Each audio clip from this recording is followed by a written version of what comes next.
Fuck Macron et lisez Heinz Hermann Hoppe. Ça a été le mot de Renato Moicano après sa victoire contre BSD hier soir, après son combat à l'UFC Paris.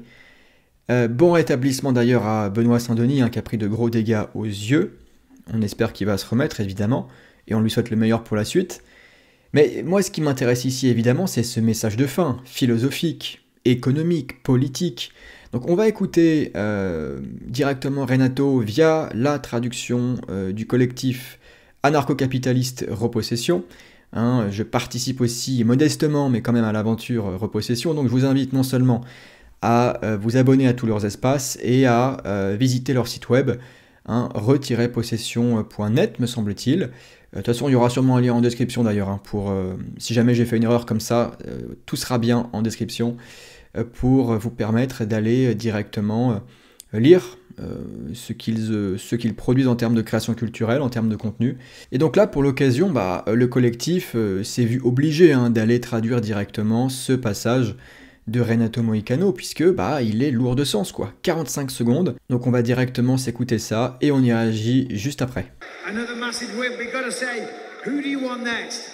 Fuck Macron, fuck all globalists, fuck all these motherfucking globalists. They're trying to push a political and corrupt agenda. If you want about politics and economy, I advise you, read Why Democracy, the God that failed us. Hans Hermann Hoppe. And I hope you understand that democracy is a fallacy. Democracy is not the real government. So, please, read Hans Hoppe and understand why the world is going crazy like that today. Thank you so much, French. Voilà, donc très simple, petit message, petit conseil de lecture. Il y aura une deuxième vidéo qui va sortir sur justement Heinz Hermann Hoppe et donc démocratie, le dieu qui a échoué. C'était juste pour vous transmettre l'information que on a un combattant, un enfant de Brasilia, qui vient donc sans doute d'un milieu modeste, comme beaucoup d'enfants et même d'adultes, bien sûr, de Brasilia. On sait très bien la situation économique là-bas, c'est compliqué. Et c'est quelqu'un qui, malgré tout, a connaissance de certains auteurs. Il avait cité, il y a quelques mois, peut-être 3-4 mois, je ne sais plus exactement, Ludwig von Mises aussi, le grand économiste autrichien du XXe siècle. Et donc c'est quand même intéressant d'avoir quelqu'un qui, plusieurs fois, prend la parole contre l'étatisme, contre le gouvernement centralisé, c'est intéressant. Après, attention, on n'est pas en train de dire, en tout cas je ne suis pas en train de dire que Renato Moicano est un fin théoricien, qu'il a tout lu, qu'il comprend tout, que... Non, peut-être qu'il a lu en travers un petit peu, qu'il connaît pas si bien que ça, mais qu'il a compris les grands principes, et que ça suffit. Vous savez, tout connaître sur le bout des doigts, faire de la projection, s'intéresser à toutes les strates en termes de projection, de déduction, comprendre vraiment comment fonctionnerait la société anarcap dans son ensemble et émettre des hypothèses robustes, le plus robuste possible sur base de nos prémices, puis connaître globalement toute la théorie austro-libertarienne. C'est pas très important pour vous. Moi, ça me passionne, et pour moi, c'est important. Et donc moi, en tant que vulgarisateur, il faut absolument que je sois au fait, en tout cas au maximum au courant des évolutions de la doctrine. Mais pour la plupart des gens, connaître la propriété privée, le principe de non-agression, la coopération sociale, le principe d'émergence des prix, la monnaie, dans les grandes lignes, en fait, ça suffit. C'est bien, ça suffit. Et vos enfants peuvent s'y mettre, ceux qui sont parents là. Vos enfants peuvent s'y mettre. Il n'y a absolument aucun problème. Les principes sont simples, extrêmement simples. Tout comme on peut aussi facilement expliquer pourquoi est-ce que le socialisme échoue toujours, et c'est pas une affirmation péremptoire, c'est parce que le socialisme nie la propriété privée et par conséquent empêche la formation de prix libres, l'allocation efficace des ressources et par conséquent les entrepreneurs ne peuvent plus rendre de services. Ils ne savent plus ce qui est économiquement avantageux parce qu'ils ont la vue qui est complètement brouillée sur le prix des facteurs de production.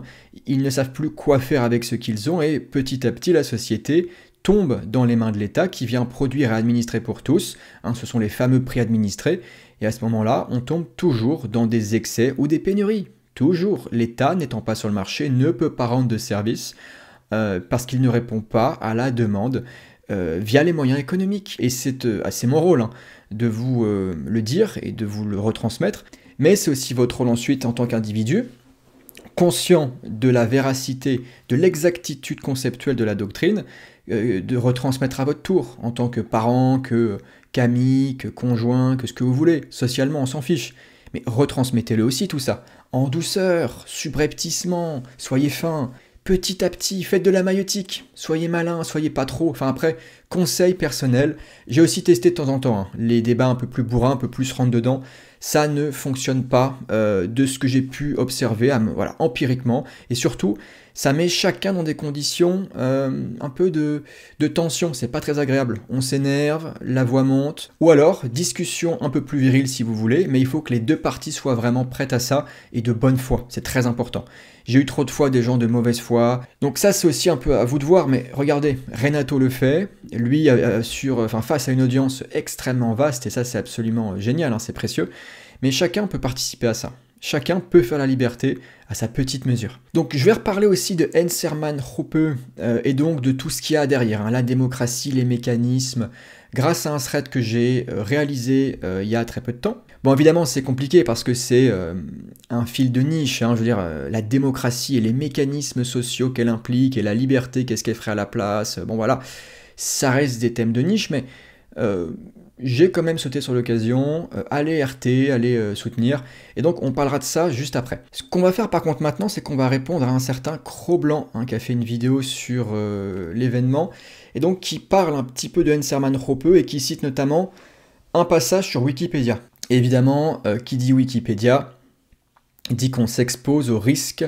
de la médiocrité, hein, puisqu'évidemment Wikipédia est géré par une forme de gouvernance un peu démocratique, ou collectiviste, hein, au sens où chacun peut contribuer moyennant peut-être une inscription ou faire quelques preuves peut-être. Alors je sais pas exactement comment ça fonctionne, mais il me semble quand même qu'on peut facilement se faire modificateur soi-même sur Wikipédia, qu'on peut contribuer, que c'est ouvert, c'est très ouvert. Bon, bah ça c'est une conception, si vous voulez, qui est typiquement démocratique, une conception par la masse, par les foules, c'est extrêmement mauvais pour faire émerger une grande qualité sur les concepts, et c'est un problème parce que ici c'est un petit peu caricatural, ce qu'on peut lire sur Hans Hermann Hoppe. Il y a des choses relativement justes aussi, enfin, les grandes lignes, les grands traits, bon ok, c'est pas complètement délirant, mais il y a aussi des choses qui sont tout à fait sujettes à, on va dire, à réévaluation de ma part. Parce que c'est pas correct, et le problème c'est que donc, le protagoniste ici, Cro-Blanc, semble tirer aussi quelques conclusions un petit peu à côté de la plaque. Donc commençons par écouter, puis on réagira juste après. Alors quand on s'intéresse à Hans Hermann Hoppe, qui est l'auteur dont il parle, alors en gros c'est un libertarien. Vous savez ce que c'est les libertariens? C'est des gens qui sont pour la liberté d'expression, donc des nazis, en gros plus ou moins, si j'ai bien compris ce qu'en dit la gauche, et en gros il nous dit dans... Bah, la déduction est assez juste, hein, effectivement, hein, libertarien, ça peut déjà être assimilé à du néonazisme, hein, par une certaine gauche, c'est possible. Par contre, qu'on soit pour la liberté d'expression, oui et non, c'est pas exactement ça, c'est que, alors là, je vais chipoter, mais c'est important, la chaîne est là pour ça. C'est pas qu'on est pour ou qu'on est contre, ou que... voilà, c'est que la doctrine sociale, juridique, libertarienne se fonde d'abord sur le droit naturel, et par dérivation sur les droits de propriété. C'est une théorie des droits de propriété. Ça, c'est la base absolue. Donc on ne peut pas commencer par la liberté d'expression sans parler avant de ce que je viens de dire. Deuxièmement, sur la liberté d'expression, elle est justement conditionnée par la propriété privée. C'est pour ça que je me permets de le reprendre. Je sais très bien que, donc là, ce vidéaste n'est pas forcément familier. Voilà, c'est pas grave. C'est pas grave du tout, au contraire, hein, il fera beaucoup de vues, et ça mettra un petit peu Hoppe en avant. D'ailleurs, c'est Hoppe, hein, la bonne prononciation, mais qu'importe. Mais voilà, il faut commencer par ça. Droit de propriété, et ensuite on en déduit la liberté d'expression, mais conditionnée par elle. Ça veut dire quoi concrètement? Soyons extrêmement clairs. Vous ne pouvez pas dire tout ce que vous voulez chez moi, je ne peux pas dire tout ce que je veux chez vous. Non, je suis soumis à vos règles, vous êtes soumis aux miennes. Si chez vous, on ne parle pas de politique, eh bien je n'en parlerai pas. Et si j'en parle quand même, alors que vous m'avez prévenu qu'il ne fallait pas en parler, voilà, j'ai eu une remarque une fois, deux fois, trois fois, bon, vous seriez tout à fait en droit de me virer, hein, légitime défense, j'outrepasse vos règles sociales, auxquelles je consens par le fait que je rentre chez vous, que je dîne, que je profite de la demeure, et que je suis donc en votre présence, bah vous me virez, effectivement, hein, pas de souci avec ça, légitime défense. Donc la liberté d'expression ne peut jamais se penser hors des droits de propriété. Sinon, on retombe dans un gloubi-boulga de droit public, de démocratie, d'espace social public, où tout est soumis à des législations étatiques, où c'est le pur arbitraire qui règne. Dans les droits de propriété, l'arbitraire s'efface au profit du choix de chacun, de chaque propriétaire. Pour reprendre un exemple aussi assez facile à retenir, si vous taguez ou si vous affichez quelque chose chez moi, sur un de mes murs, ou voilà, même sur, on va dire, un bien qui m'appartient en général d'ailleurs, c'est une violation de propriété. Je ne vous ai pas autorisé à afficher quoi que ce soit chez moi. Donc votre liberté d'expression, non, n'a pas à s'exprimer dans ce cadre-là. Vous êtes sur une propriété privée, vous respectez celui qui la détient et qui donc a un droit de décision. Un droit de décision absolu dessus. La propriété privée est toujours, sans exception, toujours un droit de décider et donc d'agir. Décision-action.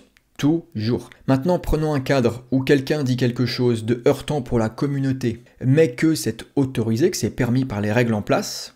Bon bah, il n'y a pas d'agression, mais c'est vrai qu'on pourrait se sentir heurté. Prenons le cas ici, un propos homophobe en société, que la société globalement n'ait pas légiféré dessus, enfin que les propriétaires, pour être très précis, du territoire n'aient pas posé de règles dessus. On peut être ouvertement homophobe sur le plan social, dire des choses qui vont contre, si vous voulez, les mœurs homosexuelles. On peut le dire, il n'y aura pas d'agression. Non seulement les mots prononcés par ceux qui sont donc homophobes ne sont pas des agressions, ce ne sont pas des agressions physiques, si vous voulez, ni des agressions au sens où ces mots outrepasseraient le droit, mais de l'autre côté, il faut être plus fin que ça encore, il faut revenir absolument à la notion de mœurs, de coutumes, de réputation. En général, dans nos sociétés occidentales et modernes, c'est beaucoup plus toléré aujourd'hui les mœurs homosexuelles, globalement, même chez les gens qu'on dit droitards, sauf certaines franges bien sûr, de droite, catholique peut-être, ou très conservatrices sur le plan des mœurs, ok, mais globalement, c'est assez bien reçu aujourd'hui. Bon, pourquoi est-ce que je vous dis ça? Ça veut dire tout simplement que dans certaines sociétés, peut-être justement donc très conservatrices, un tel propos passerait tout à fait, on s'en ficherait, ça ne poserait aucun problème. Mais aucun problème. Dans d'autres sociétés, donc des micro-sociétés de droit privé, revenez au cadre libertarien, peut-être que là en revanche, une telle parole serait extrêmement mal vue, extrêmement mal prise. Et donc à cet instant vient le risque de l'ostracisme, de la mauvaise réputation. On parlera sur vous, vous vous mettrez en danger. Et le danger est beaucoup plus grand sur le plan social dans une société sans État, donc sans filet de sécurité étatique, sans loi pour se protéger d'un tel, de machin, non. Il n'y a plus tout ça. Ce qui fait que chacun ferait extrêmement attention au contexte social et culturel dans lequel il évolue, parce qu'il s'exposerait systématiquement à des représailles sociales majeures. Et on va en reparler dans un instant. Voilà, j'ai fait une longue parenthèse, désolé, mais il faut absolument remettre les termes, sinon après les choses deviennent confuses et les gens ne comprennent plus rien à ce qu'on dit. Donc là, je me permettais de reprendre Cro-Blanc sur ça. En démocratie, The God That Failed, donc en gros, c'est le livre dont nous parle Renato. Il se fait partisan d'un ordre libertarien qui purgerait les défenseurs de la démocratie, du communisme ou de l'homosexualité. Donc a priori, c'est pas trop la gauche, les copains, d'accord? C'est plutôt un mec très très à droite, quelque part, d'accord? Donc même plus qu'à droite, il veut carrément purger, j'ai bien compris. Alors je sais pas de quelle façon il veut les purger, si c'est physique comme les communistes, ou s'il veut les écarter des postes de pouvoir, comme le font tous les pouvoirs nouveaux qui veulent s'enraciner dans un pays, une institution, etc. Mais voilà. Donc là, évidemment, il est amené à faire des déductions à partir de ce qu'il lit, ce qui est tout à fait normal. Je veux dire, qui peut lui en vouloir de déduire ça à partir de ce qui est écrit? C'est pour ça que c'est dangereux, ces processus, ces gouvernances démocratiques, dans les outils qui passent de l'info comme Wikipédia. Parce que on en déduit des choses délirantes, absolument folles. Tout cela est absolument caricatural. Il n'y a absolument aucune raison d'en déduire cela quand on connaît la doctrine libertarienne. Et donc on va repasser directement en grand écran pour en parler. Et mettre peut-être un petit peu de lumière, parce qu'on n'y voit pas grand-chose. Voilà. Il n'est pas question de purger qui que ce soit au sens de la violence, pour une raison extrêmement simple. Le libertarianisme repose sur le droit naturel, sur la reconnaissance mutuelle, que chacun est un souverain, que chacun détient son corps, que chacun est capable d'argumenter et donc de renoncer à la violence. C'est de là qu'on déduit l'individu comme propriétaire de son corps, des biens qu'il acquiert par le travail, par la primo-acquisition et par l'échange volontaire. De là naît, par déduction, le principe de non-agression. Le simple fait, voilà, qu'on se reconnaisse, qu'on coopère, qu'on échange, manifeste une préférence de l'humanité à travers l'histoire, pour la civilité, pour l'harmonie, au sens social et économique, bref, pour le renoncement à la violence. L'écrasante majorité des hommes renoncent à la violence au quotidien par l'échange. Nous l'observons absolument tous les jours, sans arrêt, dans le quotidien. Quiconque tente de nier cette affirmation tomberait immédiatement dans une contradiction performative ou logique pour la simple et bonne raison que le fait de nier cette affirmation que l'homme échange, que l'homme est civil, revient à être civilisé soi-même. Il faut bien argumenter, il faut bien se comporter de façon civilisée, donc en renonçant à la violence pour affirmer l'inverse. Partons de cette doctrine sociale juridique fondée sur l'individu et les droits de propriété, il est absolument lunaire, fou, malhonnête je dirais même, pour ceux qui ont pris conscience de ça, d'en déduire que les libertariens dont Hohensamen-Rope pourraient légitimer une purge physique des homosexuels. Ça n'a aucun sens, vraiment. Toute la doctrine repose sur la non-agression, sur la non-coercition, sur le fait de dénoncer la violence, qu'elle soit institutionnalisée, celle de l'État, ou qu'elle soit initiée, celle de certains individus prédateurs qui entrent en conflit volontairement avec d'autres qui évidemment subissent. Tout cela est totalement dénoncé.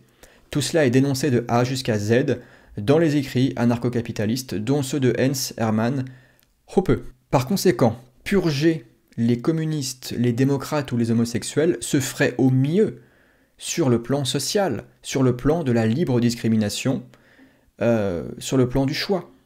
La société européenne, libertarienne, cohérente, se fonde sur la propriété privée, j'espère que vous avez maintenant compris, et donc sur le choix, sur le respect de la souveraineté de l'autre, de l'altérité. Ça veut donc littéralement dire que il peut choisir avec qui s'associer et avec qui ne pas s'associer, ou avec qui se séparer. On peut très bien s'unir, puis choisir ensuite ensemble de se séparer. Ça veut simplement dire qu'on peut imaginer des sociétés dont les individus seraient culturellement enclins à se rassembler selon des préférences non démocrates, non communistes et non homosexuels. Des gens qui, ensemble, veulent vivre et prospérer, hein. C'est un peu le but de la civilisation d'ailleurs, loin de gens qu'ils réprouvent. C'est tout ce que ça veut dire. C'est aussi pour ça d'ailleurs que les libertariens sont totalement à l'aise avec la formation d'entités territoriales communistes. Allez-y, organisez-vous, allez-y, où serait le problème? Tant que vous n'empiétez pas chez nous, ça ira bien. Et par contre, si jamais vous voulez empiéter chez nous, légitime défense devra s'exercer bien sûr. C'est aussi pour ça que les libertariens ne sont pas contre le régalien, ils sont contre le régalien, donc police, justice, défense, ils sont contre le régalien monopolistique. La différence est cruciale entre un régalien de la sorte et un régalien décentralisé, concurrentiel. C'est pas le sujet ici, donc je passe, mais c'est juste pour vous dire ça. Parce que souvent on nous dit, oui, mais comment est-ce qu'on va se défendre sans l'État? On va s'organiser pour ça, par les lois, les règles du libre marché, notamment la pression de la concurrence et la nécessité de faire des profits, de rendre des services pour rentrer et pour rester surtout en affaires. Des services de protection, d'assurance, de police, d'arbitres privés qui ne rendraient pas de service feraient faillite et entacheraient leur réputation. Donc je passe sur ça vu que c'est pas le sujet, mais revenons très rapidement donc à l'essentiel. Il n'y a aucune purge physique des homosexuels, des communistes ou des démocrates. Non, non. Il y a Processus de sécession, on se retire de la société étatique et jacobine centralisée, ok ? On s'organise comme on le veut, ça peut supposer libre discrimination envers certaines catégories de personnes, bien sûr, tout comme ces personnes peuvent s'organiser entre elles pour nous discriminer, nous, bien sûr, sans aucun problème. Et une fois que la mosaïque de territoires libres se met en place, au sein des territoires, on a toujours ces mécanismes d'ostracisme, de réputation et donc de coûts sociaux. Voilà ce que ça coûte socialement à chaque individu d'agir en non-conformité avec la société. Ça existe toujours. Ça veut dire quoi ça ? Ça veut dire que si je me suis installé sur un territoire dont les mœurs sont homosexuelles, ou en tout cas dont les mœurs sont compatibles, les gens sont tout à fait ouverts à ça, il n'y a pas de souci, et qu'en revanche j'ai des propos tout à fait déplacés vis-à-vis d'eux, je risque un ostracisme culturel, social, je risque une mise à l'écart. Ce que Heinz Hermann Hoppe appelle bien souvent le physical removal, ce qui est une forme de séparation physique. Les gens qui ne font plus l'affaire, les gens qui sont réprouvés socialement seraient d'un seul coup boycottés, montrés du doigt, réprouvés sur le plan social. Et attention, dans des communautés plus petites, où il n'y a plus du tout tous les mécanismes de protection étatique, et où il est déterminant de rester, on va dire, crédible sur le plan social et économique pour mener sa vie à bien, c'est extrêmement dangereux. Ça par contre c'est clair et net, il faut le dire. La société libre, c'est évident, est une société de pleine responsabilité. Mais ne croyez pas que la responsabilité est réservée à une sorte d'élite, à une sorte de caste avec un QI de 130. Ça n'a aucun sens. Même les gens plus limités que vous par exemple, ou que des gens que vous estimez comme très intelligents, mais ils se rendent bien compte que leurs actions ont des conséquences. Tout le monde se rend bien compte qu'en société, attention, il y a des choses, ça passera pas. Je me mets dans une situation parfois compliquée à cause de certains comportements, et donc je vais identifier ces comportements pour me mettre plus en conformité avec ce qui est attendu de moi. Sachant ensuite qu'évidemment, les idées peuvent changer. Donc les mécanismes ensuite d'ostracisme ne se fondent plus sur ces mêmes idées.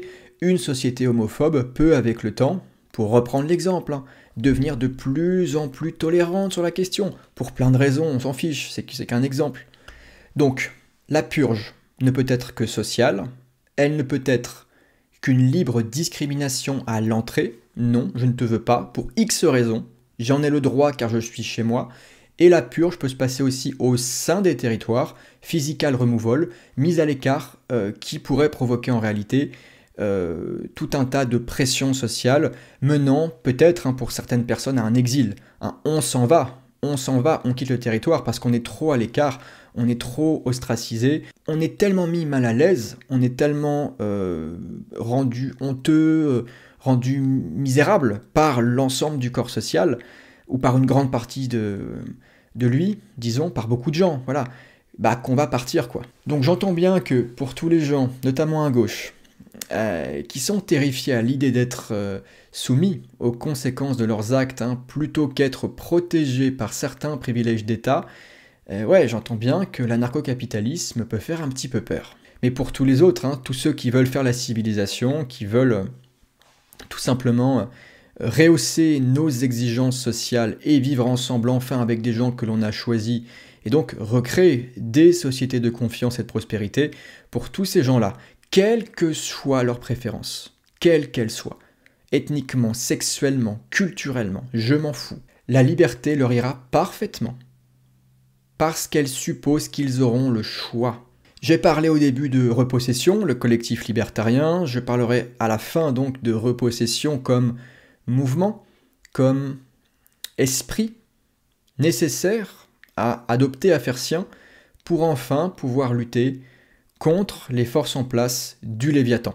Si vous voulez que Repossession se fasse, défendez la propriété privée, défendez votre droit de choisir avec qui vous associez et vous séparer. Voilà, on va s'arrêter là pour aujourd'hui, j'espère que ça vous aura plu. Si c'est le cas, petit pouce vers le haut. Pensez aussi bien à vous abonner pour ne pas manquer les prochaines vidéos. Et de toute façon, on se retrouve très vite pour parler de démocratie dans la prochaine vidéo. Voilà, donc d'ici là, portez-vous bien et je vous dis à la prochaine. Ciao.